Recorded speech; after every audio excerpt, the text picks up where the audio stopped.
నువ్వు సరైన రోషం కలిగిన సేవ దేవుని కొరకు చేయాలి అంటే సైతాను నీకు దేవుడికి మధ్య అడ్డు ఈ మధ్య చాలా సరుకు తెచ్చిపెట్టాడు. వాటిల్లో నెంబర్ 1లోకి వచ్చేది సెల్ ఫోన్. సెల్ ఫోన్ దైవజనాంగా ఒప్పుకుంటారా? నిజం చెప్దాం, మనలో మన మాట. ఎంతమంది ఒప్పుకుంటారో చేతులు ఎత్తండి. నిజమా కాదా?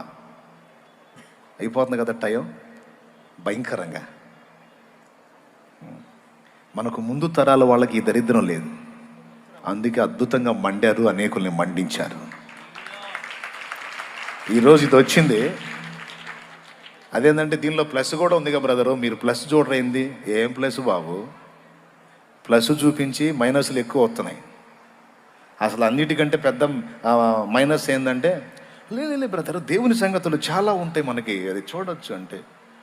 పౌలు ఏ సెల్ ఫోన్లు చూసి చేశాడా? బర్నబా ఏ సెల్ ఫోన్ చూశాడు? డిఎల్ మూడి ఏ సెల్ ఫోన్ చూశాడు? చార్లెస్ జీఫిని ఏ సెల్ ఫోన్ చూశాడు? జాన్ నాక్స్ ఏ సెల్ ఫోన్ చూశాడు? ఏ సెల్ ఫోన్లో వచ్చిన జ్ఞానం పొందుకొని వాళ్ళ ఆత్మలు గెలిచారు? పనికి మాలిన మాటలకు అలవాటు పడ్డాం మనం. లేదు బ్రదర్, మస్తు సబ్జెక్ట్ ఉంది, బోల్డ్ అంత మ్యాటర్ ఉంది, తీసి దెబ్బలో కొట్టు.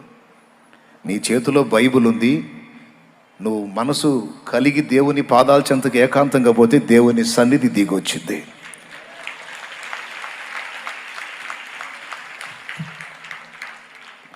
ఈ చెప్పే సంగతులు దయచేసి సీరియస్గా తీసుకుంటే నా బాధంతా ఏం లేదండి.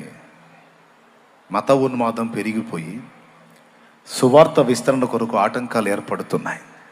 సువార్త వ్యాప్తికి ఆటంకాలు ఏర్పడుతున్నాయి కనుక అందరూ కళ్ళు తెరవాలి, రోషం తెచ్చుకొని నా సంఘం పెరగాలి, పెద్దది కావాలన్న దృష్టి కాదు. నేను చచ్చే లోపు పట్టగలిగినన్ని ఆత్మల్ని పట్టి ప్రభువుకి అప్పచెప్పి వెళ్ళాలి. ఈ ఛాలెంజ్ మైండ్లోకి తీసుకుంటారని మొత్తుకుంటున్నాను నేనంటే. అది